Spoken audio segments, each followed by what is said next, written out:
Abi son dakika girebilir misin? 7. cesede ulaşıldı diye. İsim var mı? Canlı şey yapıyor. Aha, ambulansın oradadır. Gördün ha? Cenazeyi gördüm.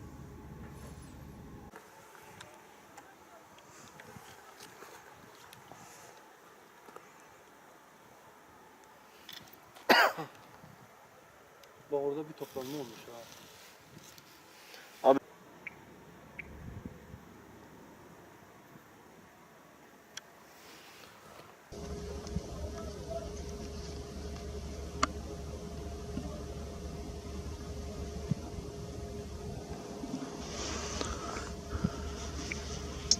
Şey gitti abi. Videoyu bana ver. Ver abi video.